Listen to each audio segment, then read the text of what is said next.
வணக்கம். பரபரப்பு மீடியா செய்திகளுக்காக நான் நிரோஷன். ரஷ்யாவுக்குள் மிக ஆழமான பகுதிகளில் உள்ள விமான தளங்கள் மீது உக்ரைன் தாக்குதல் நடத்திய ஆபரேஷன் சிலந்திவலி நடவடிக்கையின் பின் பல நாடுகளின் கவனங்கள் ஆளற்ற விமானங்களில் மிக அதிகமாகவே பதிந்துள்ளது. அதுவும் சமீப காலத்தில் போர் புரிந்த மற்றும் போர் புரிய சாத்தியமுள்ள நாடுகள் ஆளற்ற விமான போரை மிக தீவிரமாக கவனிக்க தொடங்கியுள்ளன. சமீபத்தில் 4 நாள் போரில் ஈடுபட்ட இந்தியாவும் பாகிஸ்தானும் உக்ரைன் நடத்திய ஆபரேஷன் சிலந்திவலி நடவடிக்கையை மிக உன்னிப்பாக கவனிப்பார்கள் என்று அடித்து கூறிவிடலாம்.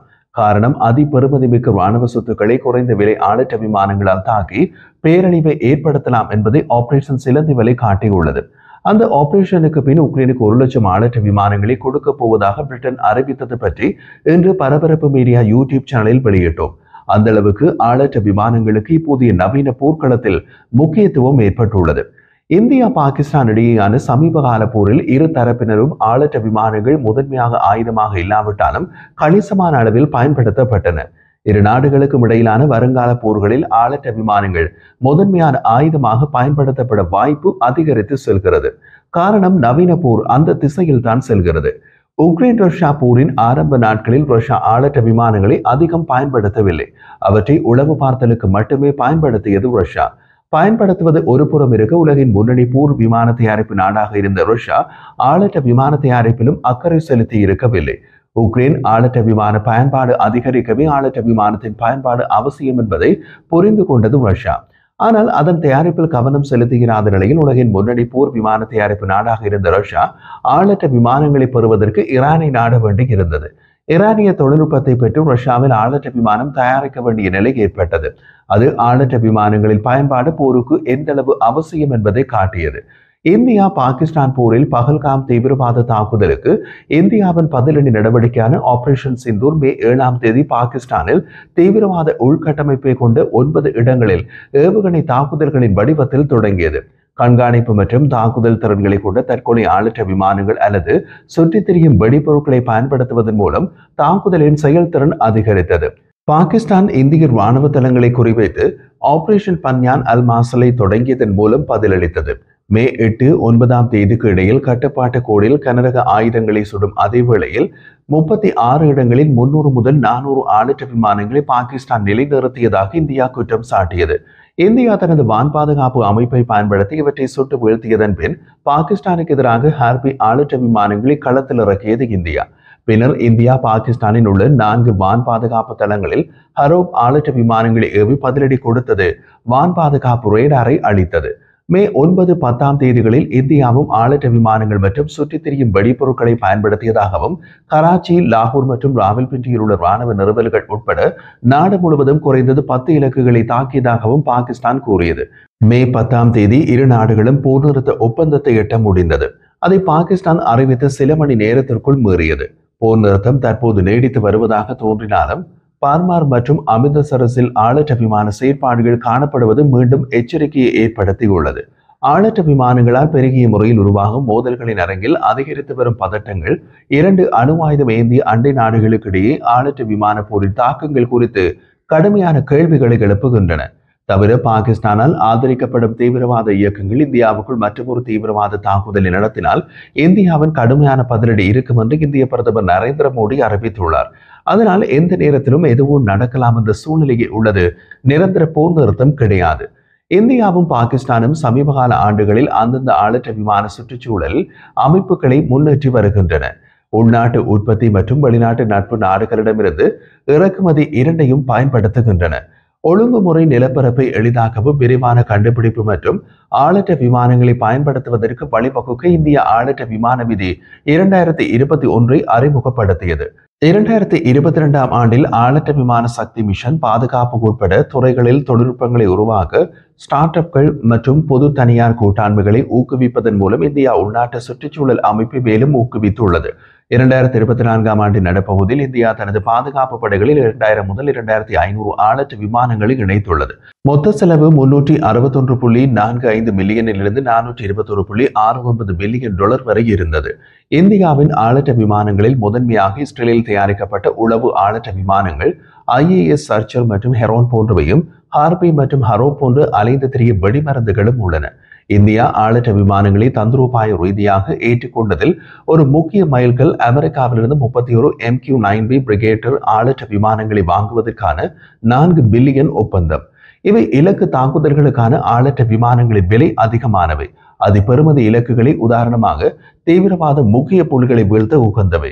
போரில் பயன்படுத்துவதற்கு சிறிய அல்லது நடுத்தர மற்றும் மலிவான ஒரு வழிப்பாதை ஆளற்ற விமானங்கள் அதிக எண்ணிக்கையில் தேவை. இந்த விஷயத்தில் இந்தியாவின் அனுகூலம் உள்நாட்டு தனியார் துறையை ஊக்குவித்ததுதான். பாகிஸ்தானோ சீனா மற்றும் துருக்கி இறக்குமதிகளை நம்பியுள்ளது. இந்தியாவிடம் நாகாஸ்ட்ரா 1 தற்கொலை ஆளற்ற விமானம், ராஸ்டம் 2 நடுத்தர உயர நீண்ட தாங்கும் திறன் ஆளற்ற விமானம் மற்றும் ஆர்ச்சர் NG ஆயுதமேந்திய தந்திரோபாய ஆளற்ற விமானம் உட்பட பல உள்நாட்டு ஆளற்ற விமானங்கள் உள்ளன. இவை அனைத்தும் அவற்றின் தொழில்நுட்ப திறன்களை நிரூபித்துள்ளன. எதிரியின் வான் பாதுகாப்புகளை மூழ்கடித்து நிரப்ப அதிக எண்ணிக்கையிலான சிறிய ஆளற்ற விமானங்களை பயன்படுத்துவதை உள்ளடக்கி திரள் ஆளற்ற விமான தந்திரோபாயங்களையும் இந்தியா உருவாக்கி வருகிறது. தற்காப்பு பக்கத்தில் இந்தியாவின் ஒருங்கிணைந்த வான் பாதுகாப்பு அமைப்பில் L-70 விமான எதிர்ப்பு துப்பாக்கிகள், ZU-23mm பீரங்கிகள், ஷில்கா அமைப்புகள் மற்றும் சிறப்பு எதிர் ஆளற்ற விமான அமைப்பு CUASகள் உள்ளன.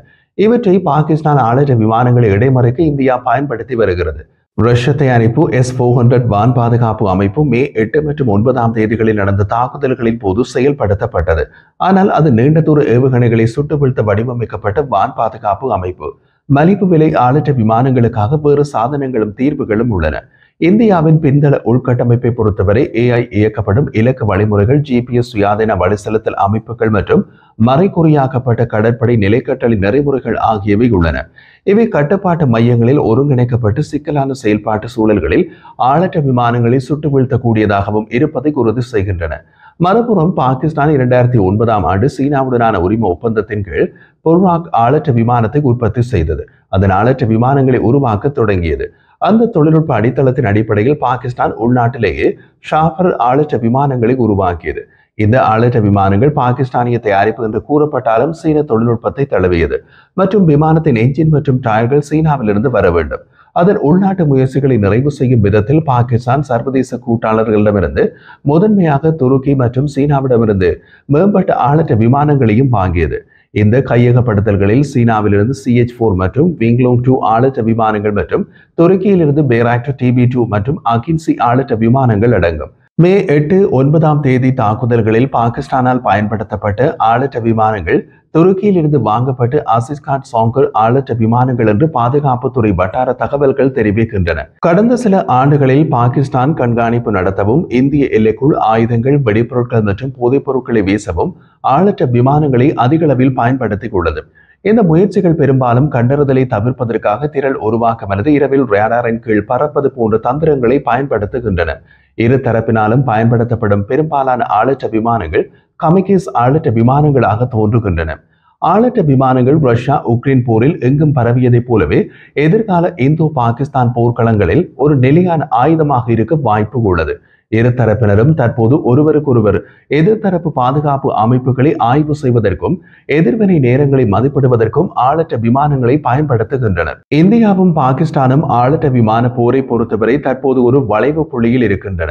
மேலும் ஆளற்ற விமானங்களின் நிலையான வரிசைப்படுத்தலுக்கான நடைமுறை எனவும் உருவாக்கப்படவில்லை. உக்ரைனில் நடக்கும் போர் உலகின் பிற பகுதிகளுக்கு ஆளற்ற விமான போருக்கான ஒரு வழிகாட்டியாக அமைந்துள்ளது. இது பரவலான ஆளற்ற விமான பயன்பாட்டினால் ஏற்படும் தந்திரோபாய மதிப்பு மற்றும் தந்திரோபாய தாக்கங்கள் இரண்டையும் நிரூபிக்கிறது. அதிகரித்து வரும் அவசரத்துடன் இந்தியாவும் பாகிஸ்தானும் ஆளற்ற விமான திறன்கள் மற்றும் பயன்பாட்டுக்கான அடித்தளங்களை அமைக்க தொடங்கி உள்ளன. எதிர்கால மோதல் ஏற்பட்டால் அதிக அளவிலான ஆளற்ற விமான பயன்பாட்டை நாம் காண வாய்ப்பு உள்ளது. நிகழ்நேர உளவுத்துறை கண்காணிப்பு மற்றும் உளவு பார்த்தல் ISR நடைமுறைகள், துல்லியமான தாக்குதல்கள் மற்றும் வான் பாதுகாப்பு ரேடார்களை அளித்தல் ஆகியவற்றிற்கு ஆளற்ற விமானங்கள் இணையற்ற நன்மைகளை வழங்குகின்றன. அவை விமானிகளால் இயக்கப்படும் விமானங்களை விட இயக்குவதற்கு மிகவும் மலிவானவை. சமீப கால இந்தியா பாகிஸ்தான் மோதல்களில் ஆளற்ற விமானங்களில் அதிகரித்த பயன்பாடு வெறும் தந்திரோபாய மாற்றத்தை விட அதிகமாகும். அணு ஆயுதம் ஏந்திய எதிரிகளுக்கு இடையே வரையறுக்கப்பட்ட போர் எவ்வாறு நடத்தப்படலாம் என்பதில் இது ஒரு தந்திரோபாய மாற்றத்தை குறிக்கின்றது. ஆளற்ற விமானங்கள் ஒப்பீட்டளவில் கட்டுப்படுத்தப்பட்ட வடிவிலான தாக்குதல்களை வழங்கினாலும் அவற்றின் அதிகரித்து வரும் பயன்பாடு அடிக்கடி நிகழும் குறைந்த அளவிலான எல்லை தாண்டிய தாக்குதல்களை இயல்பாக்கும் அபாயத்தை ஏற்படுத்துகிறது. இது தற்செயலாக பெரிய மோதல்களாக மாறக்கூடும்.